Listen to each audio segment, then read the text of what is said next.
واقعہ یہ بیان ہوتا ہے شق صدر کا، ہارٹ سرجری کا، کہ رسول اللہ کی 4 مرتبہ زندگی میں ہارٹ سرجری ہوئی ہے، 4 مرتبہ۔ ایک جب آپ 4 سال کے تھے، جب حلیمہ سعدیہ قبیلہ بنی سعد کے ہاں آپ کو پرورش کے لیے آپ کو چھوڑا گیا، عرب کا ایک رواج تھا۔ 10 سال میں ایک جنگل سے آپ گزر رہے تھے، 2 افراد نے پکڑ لیا اور آپ کے سینے سے کچھ حصہ نکالا گیا۔ اور تیسرا اعلان نبوت سے پہلے، اور چوتھا آپ کے معراج کے وقت میں، یعنی جب آپ کی عمر مبارک تقریباً کوئی 50 سال کی تھی۔ 4 سال کی عمر میں، 10 سال کی عمر میں، 40 سال کی عمر میں، اور 51 52 اس ایج میں آپ کی ہارٹ سرجریز ہوئی ہیں۔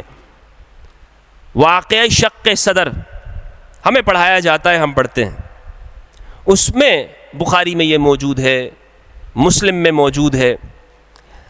میں بغیر کسی اختلافی چیزوں سے گفتگو کرتے ہوئے صرف یہ سوچنے کی دعوت دیتا ہوں کہ ہم یہ سوچیں کہ آخر وہ کیا چیز تھی جو رسول کے جسم سے نکالی گئی۔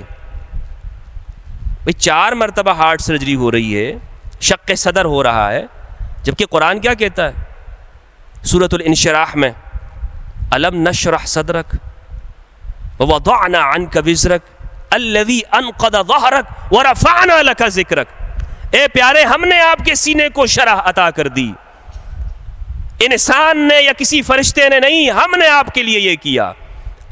الم نشرح لک صدرک ووضعنا عنک وزرک، اس شرح صدر سے مراد کیا ہے؟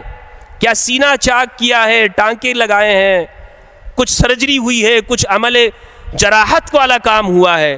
کیا ہوا ہے؟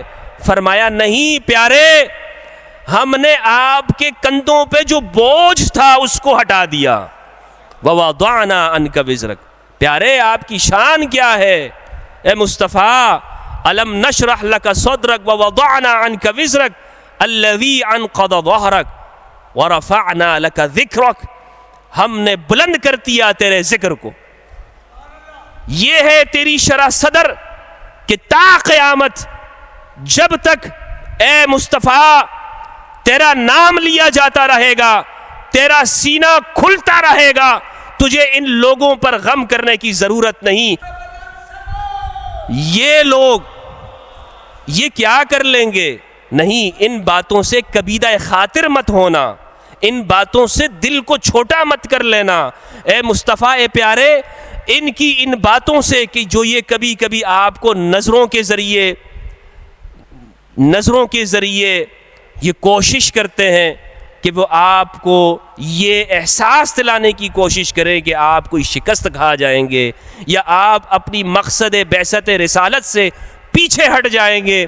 اے پیارے، ایسا کچھ نہیں ہے، ہم آپ کے ساتھ ہیں، ہم نے آپ کے سینے کو بلند کیا ہے، ہم نے آپ کے سینے کو شرح کیا ہے، آپ کے ذکر کو، مقام کو بلند کیا ہے، اور ایسا مقام ہے کہ انبیاء خود چل کے یہاں آتے ہیں، ہم آپ کو بلا رہے ہیں۔ وَلَسَوْفَ يُعْطِيكَ رَبُّكَ فَتَرْضَىٰ، اتنا عطا کروں گا اے پیارے کہ آپ راضی ہو جائیں گے، آپ یہ کہیں گے کہ اے میرے پروردگار، میں راضی ہو گیا۔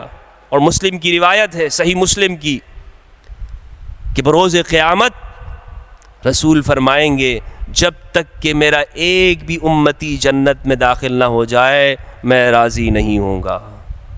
رحمت للعالمین، ہمارے لیے رحمت ہے، ہمارے لیے خوشی کی بات ہے کہ ہم اس مصطفیٰ کے ذکر کو بیان کرتے ہیں کہ جو مصطفیٰ نمازوں میں، سجدوں میں، تعظیم خداوندی کے وقت میں یہ کہتے ہیں، پروردگار انہم لا یعلمون، یہ میری قوم ایسی ہے کہ جو علم نہیں رکھتی، ان کو معاف فرما دیں۔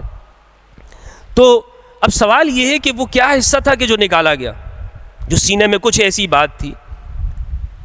لکھتے ہیں کہ جناب شیطان کا حصہ تھا، روایت ہے، صحیح روایت جو ہمارے ہاں بیان کی جاتی ہے، یعنی صحیح بمعنی یہ ہے کہ صحیح کتابوں کے اندر ہے۔ شیطان کا ایک حصہ نکالا گیا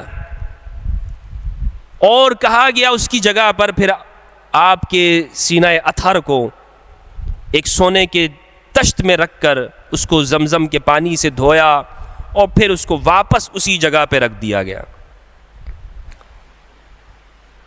پانی سے دھو کر واپس رکھ دیا گیا اور پھر اسے سی دیا گیا۔ اب یہ جو روایت ہے یہ بنیادی طور پر جن راویوں سے ہے، میں صرف یہ دعوت فکر دینا چاہ رہا ہوں، میں یہ نہیں کہہ رہا ہوں کہ یہ روایتیں ٹھیک ہے، ضعیف ہے، من گڑت ہے، کیا ہے، نہیں۔ انس بن مالک سے رضی اللہ عنہ اور ابو ہریرہ سے اور جناب ام المومنین حضرت عائشہ سے، یہ جو شق صدر کی روایات ہیں یہ ان تینوں سے۔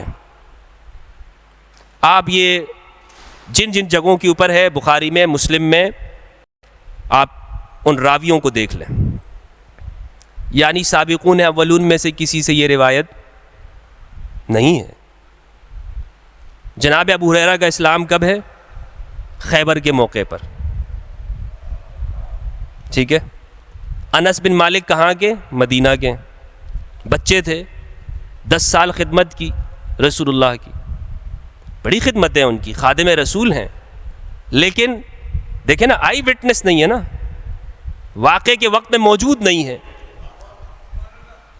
عینی شاہد نہیں ہے، عینی شاہد نہیں ہے۔ عینی شاہد کون ہے؟ جناب ابو طالب۔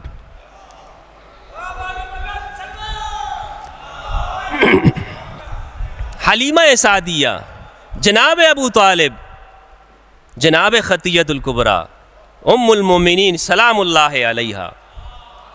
عینی شاہدین کون ہیں؟ سیدہ زہرا البتول۔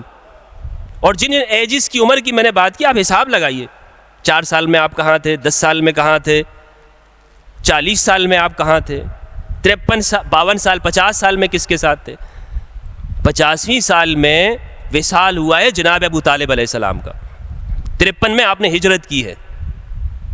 جب آپ کی عمر مبارک 50 تھی تو 2 شخصیات نے وصال ہوا، جناب ام المؤمنین خدیجہ الکبریٰ سلام اللہ علیہا رضی اللہ عنہا، اور جناب ابو طالب علیہ السلام افضل التحیات والتسلیمات۔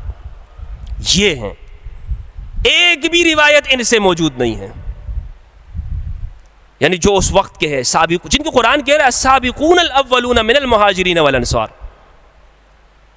اور یاد رکھیے گا، یہاں پر نصرت سے مراد صرف انصار مدینہ ہونا نہیں ہے،